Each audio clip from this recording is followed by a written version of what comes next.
Bien, hermanos, una vez más, buenos días, Dios los bendiga. Seguimos nuestro estudio del libro de Hechos, capítulo 1, versos 15 al 26.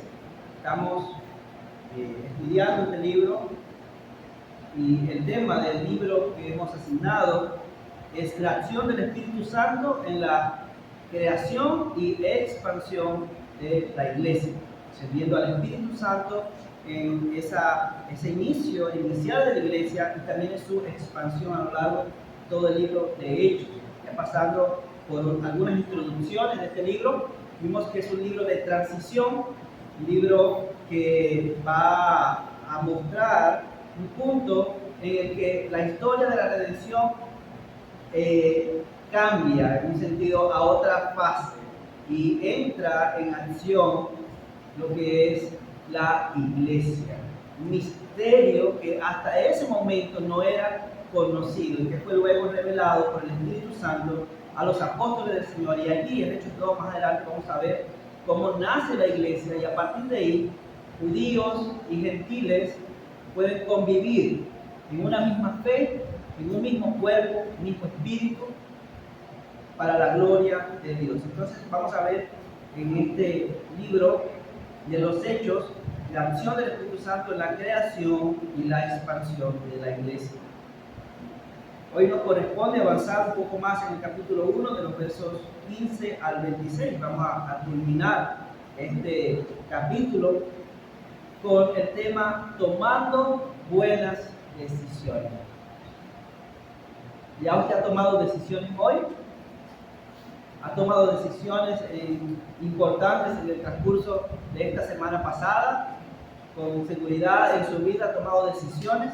Ahora, la Biblia nos exhorta a tomar buenas decisiones, porque cada decisión trae una consecuencia a nuestras vidas, buenas o malas. Para nuestros niños, van creciendo, cada decisión va a ir dando dirección a nuestras vidas. Pequeñas o grandes decisiones dan dirección a nuestra vida. Entonces, la palabra de Dios nos exhorta a tomar buenas decisiones. Vamos a leer esta porción de la palabra de Dios y luego vamos a estar orando, iniciando así con cada punto que hoy voy a compartir con ustedes en esta porción de Hechos, capítulo 1, versos 15 al 26, Dice así la palabra de Dios. En aquellos días, Pedro se levantó en medio de los hermanos y reunidos eran como 120 en número y dijo: varones hermanos, era necesario que se cumpliese la escritura en que el Espíritu Santo habló antes por boca de David acerca de Judas, que fue guía de los que prendieron a Jesús.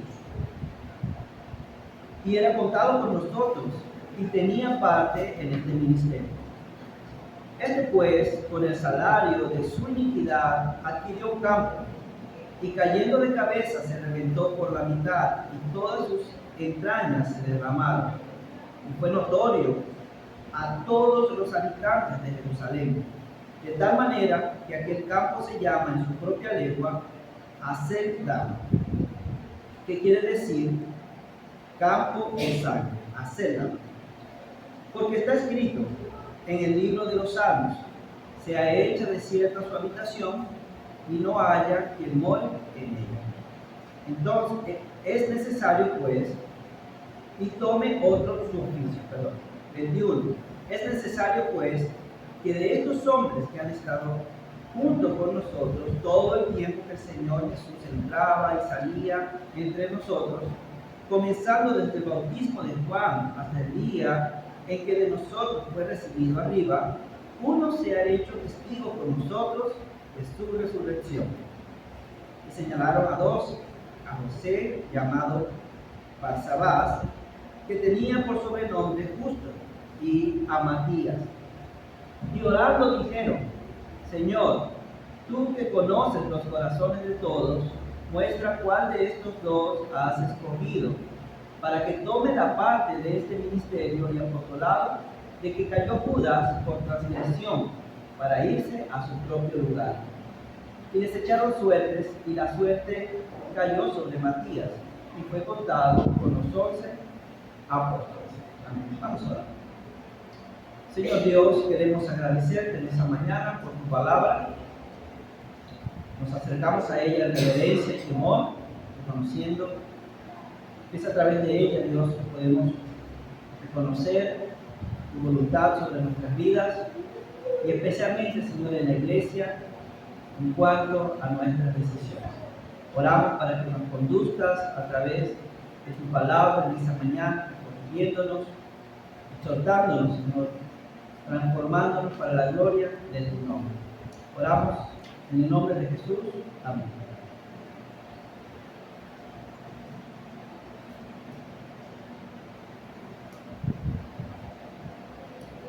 Bien, como tenemos allí en nuestro semanario, se puede leer un poco de la introducción,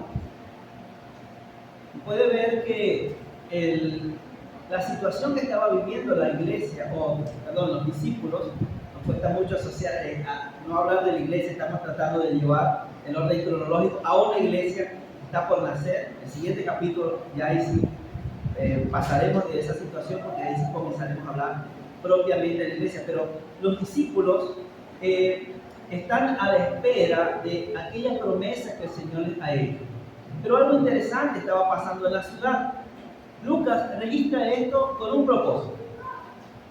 Él habla de Judas y de la decisión de Pedro junto a los demás de llevar a cabo una elección de uno que tuviese las cualidades para tomar el lugar de Judas. Pero ¿por qué eso? ¿Por qué la necesidad de hacer eso? Lucas registra, no por casualidad, que en la ciudad todos les fue notorio, a todos les fue notorio la forma en que Judas murió. Y si se fijan, él describe el hecho en su totalidad. No solamente dice Judas traicionó al Señor y ya, sino que él describe el hecho en su amplitud. Judas traicionó al Señor, luego se precipitó, se cayó y se partió por la mitad, todas sus entrañas salieron. O sea, es una descripción muy gráfica de lo que pasó y toda la ciudad hablaba de esto. Pero no solamente del hecho en sí, sino de lo que representaba Judas. Cuando pensamos, por ejemplo, en el Señor Jesús y sus discípulos, generalmente desde nuestra perspectiva cristiana, vemos que los discípulos más allegados a él eran Judas, Juan, Pedro, ¿sí? Que estaban allí siempre muy cerca de él, y Pedro, que era siempre osado, y el Señor incluso le entregó la responsabilidad a Pedro de apacentar a sus rebaños. Podemos pensar que eran los más cercanos, pero desde la perspectiva judía, Judas era la persona más cercana al Señor. Ellos podían ver eso porque Judas era el tesorero, era el que manejaba las finanzas. Nadie va a poner el dinero en una persona que no es extremadamente de confianza. Además, podemos ver la escena de esa confianza en Judas como alguien muy relevante junto al Señor, porque en el momento que el Señor declara que alguien lo iba a entregar, dice: el que moja su mano conmigo en el plato, Judas tenía la mano con él allí. Y sin embargo, todos los que estaban alrededor, los demás discípulos, empezaron a decir: ¿qué? ¿Seré yo, Señor? Y ellos no tenían esa, porque ellos decían: es imposible, aunque estamos viendo a Judas allí, de una manera muy descriptiva de lo que el Señor está diciendo, no creo que sea Judas. Entonces, para el testimonio de los discípulos, las personas veían a Judas como alguien que estaba allí a la mano derecha del Señor. La iglesia, o la obra de Dios, la obra redentora de Cristo, entonces estaba en riesgo, en cierto modo, de ser empañada por la traición terrible de Judas. Y este sentir era lo que estaba en el ambiente de la iglesia, porque todo el mundo hablaba de eso. Dice: mira, viste, no te diste cuenta, como aquel, mira, y era la mano derecha. Si esa era la mano derecha, imagínate cómo serán los demás. ¿Sí? No es así que piensa la gente normalmente. Si ese era el pastor, imagínate los demás que están ahí con él. Si así es el papá, ¿cómo serán los hijos? Siempre se tiende a asociar a una persona que está en un cargo, lo asociamos siempre en términos de la política también, si vemos a alguien corrupto, decimos todo el mundo ahí es corrupto. Entonces, este tipo de pensamiento estaba de alguna manera creciendo en la ciudad. Pero lo que nos llama la atención de esto es la forma en que los discípulos tomaron decisiones frente a esta situación de pecado que se estaba presentando en medio de la obra de Dios, en ese preámbulo al nacimiento de la iglesia. El pecado de Judas, de alguna manera, amenazaba con opacar la obra de Dios. Pero qué hermoso ver la toma de decisiones de los apóstoles, en este caso de Pedro, que tomó la iniciativa. Entonces, considerando esta situación y viendo cómo los discípulos y la obra de Dios estaba de alguna manera tratando de ser afectada, vamos a pensar hoy en la iglesia y en cómo la iglesia debe tomar buenas decisiones cuando hay situaciones de pecado y, por supuesto, en cualquier otro ámbito de la vida de la iglesia. Pero el enfoque aquí es ¿qué hacer? ¿Cómo debemos decidir cuando una situación de pecado amenaza con opacar la obra que Dios está haciendo en la gracia de Dios, en la iglesia de Guayana? ¿Qué hacer? ¿Cómo actuar frente a eso? Hay tres cosas que nos muestra el texto que vamos a compartir en la mañana de hoy. Tres formas de tomar buenas decisiones como iglesia. En primer lugar, tomamos buenas decisiones cuando consideramos la Escritura. En segundo lugar, tomamos buenas decisiones cuando obedecemos la Escritura. Y tomamos, en tercer lugar, buenas decisiones cuando oramos por la dirección de Dios. Son las tres cosas que vamos a ver en esa mañana a la luz de este texto allí en Hechos capítulo 1, versos 15 al 26. Entonces vamos con el primer punto en cuanto a la toma de buenas decisiones como iglesia, es considerando la Escritura. Si nos fijamos frente a esta situación y a lo que estaban viviendo los discípulos en ese momento, pero no se reúne y empieza a ver la situación y empieza a decir ahora qué vamos a hacer, qué método podemos aplicar en esto, de alguna manera vamos a silenciarlo de Judas, vamos a decir que no fue él, vamos a tapar esto. No. La Escritura nos revela que lo primero que ellos hicieron fue considerar la Escritura. Aquí vemos a Pedro entonces reunido allí con los hermanos y en el verso 16 dice: varones hermanos, era necesario que se cumpliese la Escritura. Entonces había una conciencia de la consideración de la Escritura. En primer lugar, ellos consideraron la Escritura. Dice, para que se cumpliese la Escritura en que el Espíritu Santo habló antes por boca de David acerca de Judas. Entonces, lo primero que ellos hicieron para iniciar ese proceso de decisión fue considerar qué dice la Biblia al respecto de lo que estamos hoy viviendo. ¿Qué dice la Biblia? Y frente a esto pudiéramos preguntarnos, ¿cuál es el propósito por el cual Dios nos ha escogido? ¿Cuál es el propósito? El Señor dijo: y me seréis testigos en Jerusalén, en toda Judea, en Samaria y hasta lo último de la tierra. Hechos 1:8. Y Pedro, en su primera carta, capítulo 2, verso 9, dice que el propósito es para que anunciéis la virtud del que os llamó de las tinieblas a la luz, o a su luz admirable. Pero ¿qué empaña ese propósito en la vida de la iglesia? El pecado. El pecado empaña el propósito de Dios en la vida de la iglesia. Estorba. El pecado hace que las personas dejen de ver la gloria de Dios, porque el pecado ensucia, opaca la obra de Dios.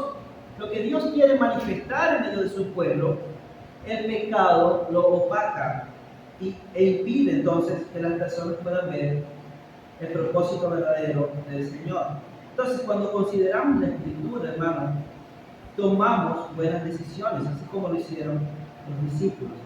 Ellos no se sintieron avergonzados o tristes por la situación de pecado de Judas, sino que fueron a la Escritura en primer lugar. ¿Por qué debemos ir entonces nosotros a la Escritura debemos ir a la Escritura porque el pecado es una situación real en la vida de la iglesia.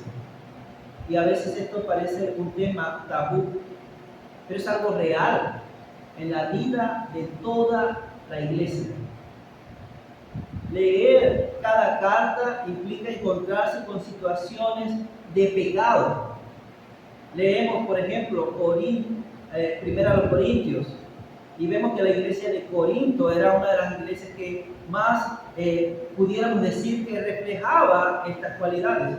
Cuando vamos a Apocalipsis, vemos cómo el Señor describe situaciones de pecado en las iglesias a las cuales se le está exhortando a volver a la vida de santidad. ¿Por qué? Porque el pecado opaca la obra de Dios, no revela el brillo verdadero del Evangelio. Por eso la iglesia, cuando se encuentra en situaciones de esta, tiene que entender que en primer lugar es una situación real. Puede darse una situación que algunos de nosotros como pastores, Dios nos guarde, pero es algo real.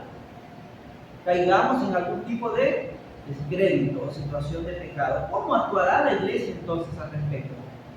¿Actuaremos basado en emociones? ¿Actuaremos basado en la organización? ¿Qué es lo que dice la denominación? ¿Cómo debemos actuar? ¿O debemos actuar primero considerando la Escritura? ¿Cómo trataremos a esa persona que está opacando la obra de Dios? ¿Qué haremos con esa situación? ¿Cómo tomaremos esa decisión? En primer lugar es considerando la Escritura.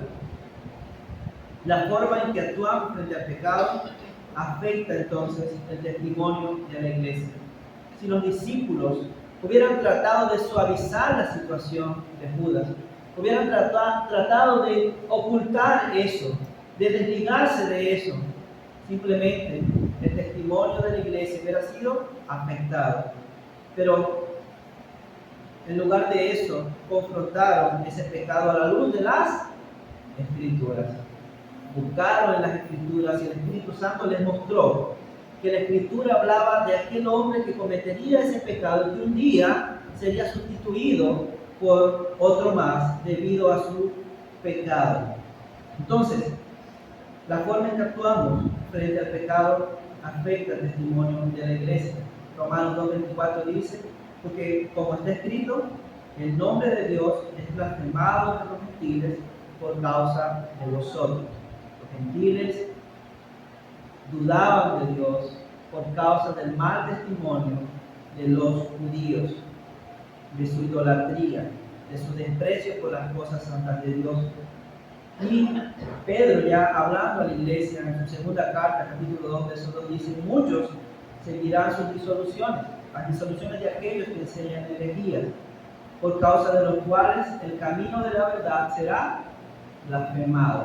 ¿Qué quiere decir? Que personas dejarán de acercarse a la verdad por causa del mal testimonio.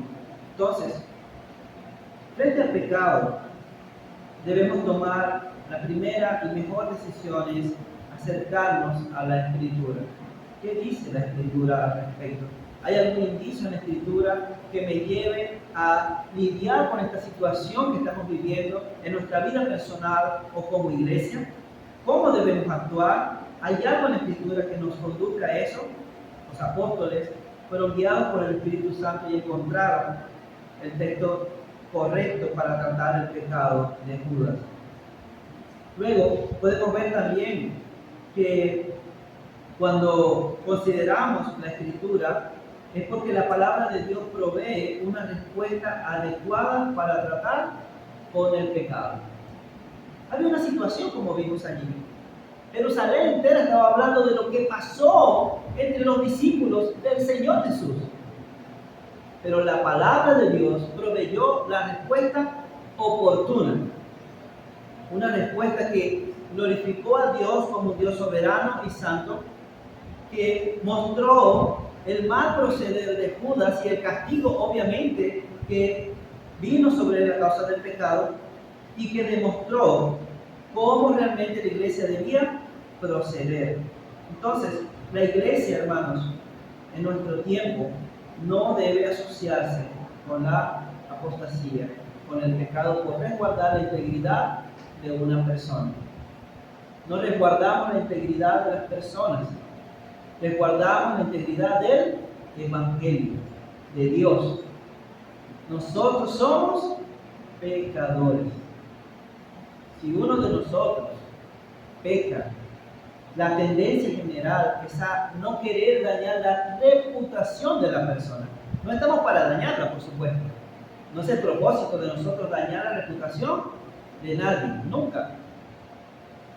Pero Dios no ocultó los pecados de David, los dejó bien marcados. El propio rey entendió su condición delante de Dios y escribió un salmo, Salmo 51, que registra la forma terrible que se encontraba a causa de su pecado delante de Dios. No ocultó la hipocresía de Pedro, que fue reprendida por Pablo. Pablo mismo en Romanos no oculta su condición de pecador, diciendo: quiero hacer cosas para Dios, pero no las hago. Soy un pecador miserable. Quiero hacer lo bueno y hago lo malo. Entonces, no estamos para guardar nuestra reputación. Estamos para guardar la reputación del Evangelio, haciéndolo a través de la Escritura. Cuando consideramos la Escritura, entonces entendemos que la iglesia no debe asociarse con la apostasía. Por eso la mayoría de las cartas nos exhortan a guardarnos del pecado y nos muestran que el pecado es real en la iglesia. Entonces, en ese contexto, cuando consideramos la Escritura, podemos saber qué es lo que tenemos que hacer. ¿Cómo tenemos que tomar esas decisiones? A veces la iglesia o en nuestra propia vida personal estamos trancados en tomas de decisiones. ¿Cómo lidiar con situaciones en la familia?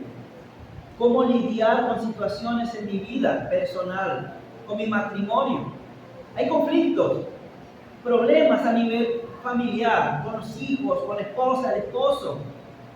¿Cómo lidiar con eso? A veces buscamos libros, buscamos alguna otra persona que pueda ayudarnos con ese problema. Vamos a profesionales, pero la verdad ya es sencilla. Es que si necesitamos tomar la mejor decisión, lo primero que debemos hacer, sin excluir lo demás, pero lo primero que debemos hacer es acercarnos a la palabra.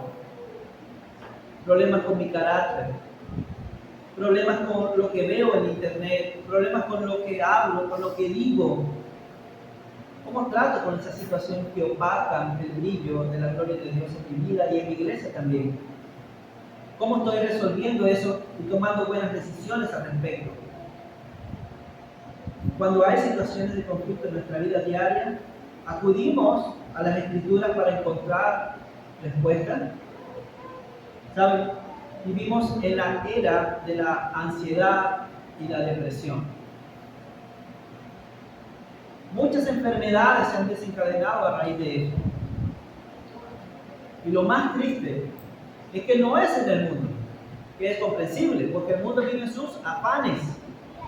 Lo más triste es que la gran mayoría de los hermanos de la iglesia de Cristo viven sumergidos también en el complejo de Marta, afanados y turbados frente a las decisiones de esta vida, que cada día son más complejas. ¿Por qué? Porque no estamos buscando, considerando la Escritura para tomar decisiones. ¿Qué hago con este problema? ¿Qué hago con esta enfermedad que tengo? ¿Qué hago con esta situación en mi familia que realmente me está cargando con mi esposo, mi esposa, en mi trabajo? ¿Qué hago con esta situación que estoy viviendo en la iglesia? ¿Qué hago con este pecado en mi propia vida que me está cargando y ya no hay cómo hacer? ¿Qué hago? ¿Sabe qué va a decir ese mundo? Hay una solución. Ve al psicólogo, haz terapia, haz yoga, usa métodos de respiración, ejercítate. Y otras cosas peores. ¿Estás luchando con problemas de inmoralidad sexual? No lo consideres como problemas de inmoralidad. Eso es normal. Es más, Es necesario. Es lo que dice el mundo. Y a medida que vamos avanzando, va ofreciendo soluciones más drásticas, como quitarse la vida. Por eso escuchamos, triste y lamentablemente, de hermanos que tomaron la cruel y terrible decisión de acabar con sus vidas, teniendo en sus manos la respuesta a esas decisiones, la mejor respuesta, que es la palabra de Dios. Sin ánimo de ser insensible hacia las personas que tienen alguna patología de índole mental o emocional. Pero creo fielmente que Cristo Jesús nos ha dejado su palabra como una herramienta poderosa para librarnos del poder de las tinieblas. Y nada, absolutamente nada, en las palabras de Pablo, Romanos 8, puede separarnos de ese amor. Y ese amor trasciende todo entendimiento.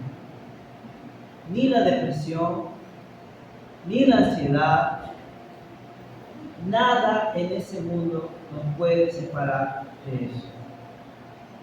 Y nos preguntamos, pastor, tal vez usted no ha experimentado eso, por eso es tan fácil. Quizás sí es una realidad, no lo he experimentado en mi vida. Pero la historia nos muestra de millones que experimentaron cosas peores que nosotros. Nuestros primeros hermanos fueron torturados de la manera más vil por este mundo. El circo, a donde vamos hoy a ver payasos, nació viendo a nuestros hermanos siendo devorados y masacrados para el placer de otros. Y todos ellos, junto a sus familias, muchos, arrodillados en esa arena, alababan a Dios. Por eso, mientras más poder damos a la depresión y a la ansiedad, más poder va a tener sobre la vida de la iglesia. Aquellos hermanos decían, no hay nada en ese mundo, ni siquiera un fiero león que devore a mi familia frente a mis ojos, hará que renuncie a mi amor por Dios y a mi fe. Pero hoy es más fácil. ¿Entiende, hermano? Eso es normal. No, hermanos, el poder del Evangelio es mayor. Es mayor. Por eso, si queremos tomar buenas decisiones basadas en la palabra de Dios frente a situaciones de pecado, debemos acudir a la Escritura. Los discípulos no se sentaron allí encerrados y dijeron, qué pena, qué vergüenza, ¿y ahora qué hacemos? ¿Sabe lo que debe sentir una persona? ¿Recuerdan a Timoteo? Porque Pablo le dice, no te avergüences de dar testimonio de mí. ¿Sabe por qué? Rayos, Jesús fue muerto. Pablo, que fue convertido, hizo muchas cosas, pero ahora está preso, está ya solito, abandonado. ¿Qué testimonio es ese? ¿De quién yo voy a hablar? Por eso él dice, ni de mí, preso suyo. Estar aquí en la cárcel, preso, solo y abandonado por el mundo, es para la gloria de Dios. No te avergüences. No permitas que la depresión se apodere de ti, Timoteo. Esfuérzate en la gracia. La palabra de Dios, hermanos, nos provee la solución para lidiar con cualquier situación de pecado en esa vida. Quiero que piensen conmigo solo un momento, y una vez más repito, sin ánimos de ser insensibles hacia ciertas situaciones patológicas que algunas personas presentan. Pero piensen en cómo Timoteo en ese momento estaba pasando por esa situación. ¿Qué trajo a su vida? Un estímulo de Pablo a acercarse a las Escrituras. ¿No es de allí que sacamos el texto de que toda la Escritura es inspirada por Dios y útil? Toda una serie de utilidades poderosas de la palabra. ¿Por qué Pablo le dice eso a Timoteo? Porque lo necesitaba. Mientras más consideremos estas situaciones en nuestra vida como algo que es normal, más pudiéramos estar quitando nuestra mirada de la Escritura y cayendo, por supuesto, en la trampa del enemigo, cediendo ante la presión de afuera. ¿Saben, hermanos? ¿Qué se dice de los pastores hoy? ¿Qué se dice en nuestra ciudad de nosotros los pastores? ¿Qué piensa la gente de nosotros los cristianos? Ayer compartiendo el Evangelio, algunos hacían cara de ser. ¿Por qué? Porque es lo que piensan de nosotros. Los pastores son malandros. Me ven llegando allá en un carro y dicen, ¿de dónde sacó ese carro? Si me ven en una moto, si me ven lo que sea, siempre somos malos para el mundo, porque es el criterio que tienen. Pero la iglesia no puede detenerse frente a esas situaciones de pecado, debe tomar buenas decisiones. Voy a pasar entonces al segundo punto. No solamente observando la Escritura, leyendo la Escritura, buscando en la palabra de Dios la ayuda que necesitamos, sino también obedeciendo la Escritura, que es lo que los apóstoles hicieron. Estando reunidos, ellos no solamente encontraron el texto que revelaba la situación que se iba a dar con Judas, sino que también tomaron la determinación de obrar. A partir del verso 20 podemos ver que dice: porque está escrito en el libro de Salmos, se echa desierto su habitación, no hay que muera en ella, y tome otro su oficio.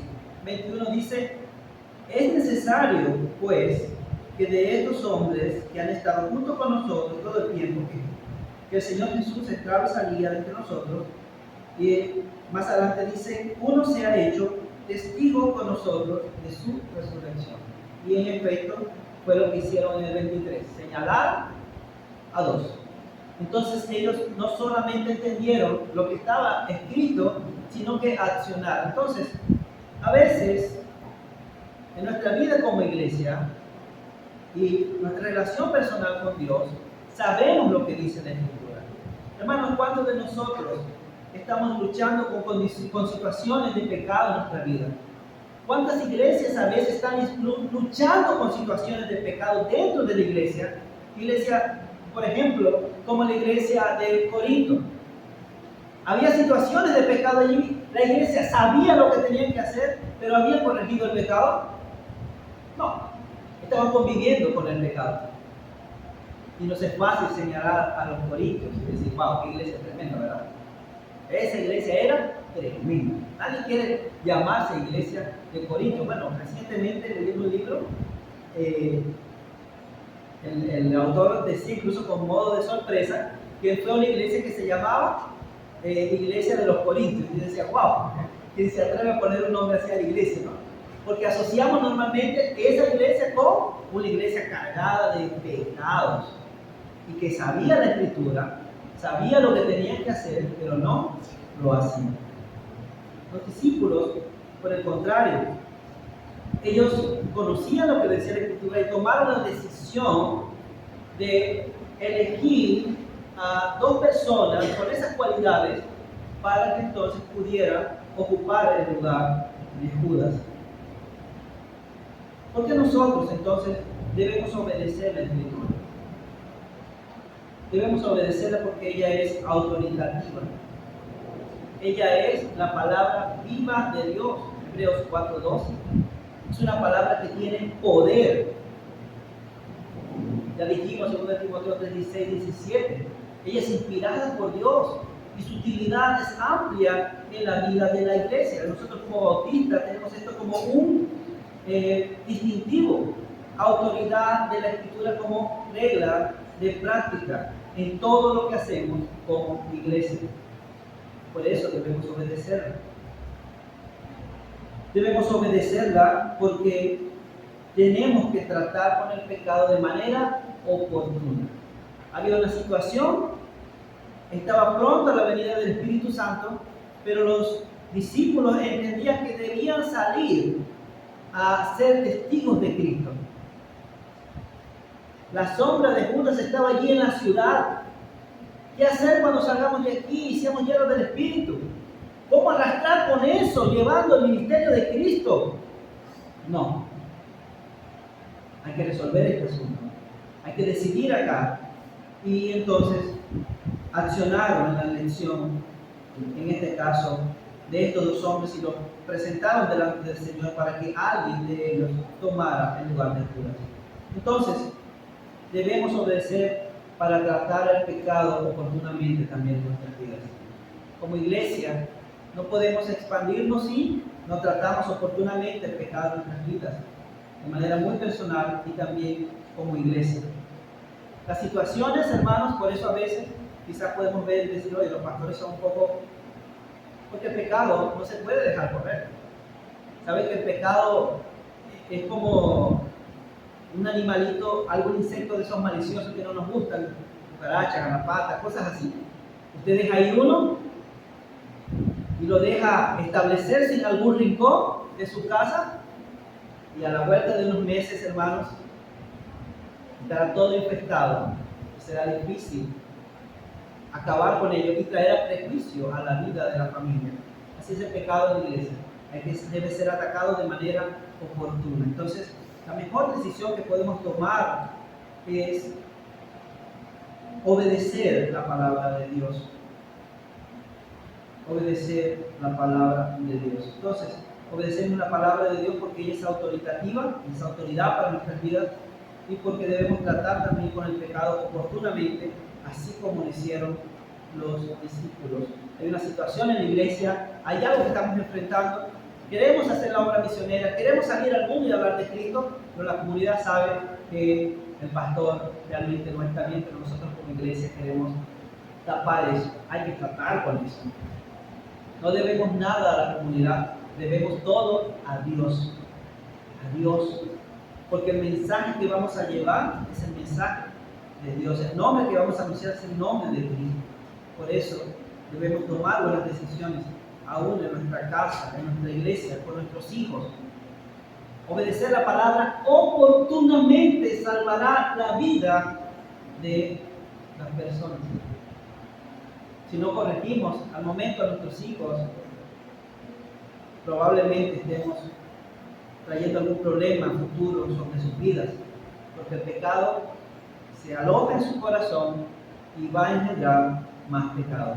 Entonces debemos tratar oportunamente el pecado, obedeciendo la Escritura. Y en tercer lugar, hermanos, para culminar, oramos, tomamos buenas decisiones también cuando oramos. Podemos ver allí los discípulos, no solamente considerando la Escritura en primer lugar sobre el sucesor y la situación de Judas, el pecado que cometió, la afrenta que trajo al testimonio de la obra de Cristo y cómo Dios provee una solución para ello en la Escritura, sino que también vemos allí cómo ellos obedecen a eso que encuentran en la Escritura de manera oportuna, porque la iglesia no puede arrastrar con el pecado.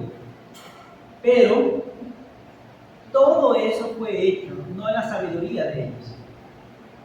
Ellos lo hicieron con un espíritu de oración. Entonces, tomamos buenas decisiones cuando oramos por la dirección de Dios. No es solo ir a la Escritura, decir, bueno, aquí dice esto, yo lo voy a hacer y punto. Necesitamos la dirección de Dios. Necesitamos entender cómo el Señor nos va a direccionar a aplicar eso que encontramos en la Escritura a nuestras vidas, a nuestra familia y a nuestra iglesia. Necesitamos tener la sensibilidad del Espíritu Santo para tratar con el pecado. La palabra de nuestra escuela dominical hoy fue la compasión a uno. No tratamos con el pecado en la vida de nuestra familia para demostrarles simplemente lo malo que es, sino porque tenemos compasión. No tratamos con el pecado en la vida de la iglesia para demostrar que nosotros somos buenos y ellos son malos. Nosotros estamos bien y ellos están mal. No. sino porque hay compasión, porque deseamos honrar a Dios con nuestras vidas en ese mundo. Entonces, tenemos que orar buscando la dirección de Dios para tener la sensibilidad en cuanto a la mejor decisión en nuestras vidas. Los discípulos hicieron esto. Ellos oraron de la siguiente forma. Dijeron así, en el verso 24, y orando dijeron: tú, Señor, que conoces los corazones de todos. ¿Por qué debemos orar? Porque aunque nosotros conocemos la Escritura, sabemos lo que tenemos que hacer, queremos hacerlo, solo Dios conoce los corazones. Solo Dios sabe cuáles son las intenciones, las motivaciones. Por esa razón, cuando tomemos una decisión, debemos acudir a Dios pidiendo su dirección. Hechos 15:8 nos dice: y Dios, que conoce los corazones, le dio testimonio, dándoles el Espíritu Santo lo mismo que a nosotros. Lucas nos va a decir entonces también acerca de orar al Señor, es porque Él es el Señor de la obra. Nosotros como pastores necesitamos, y los hermanos también en nuestra vida personal, no estamos tomando decisiones porque somos los responsables absolutos de la obra de Dios, o de nuestra casa, de nuestra familia, sino porque el Señor de todas esas áreas es Dios. Nosotros solo somos administradores.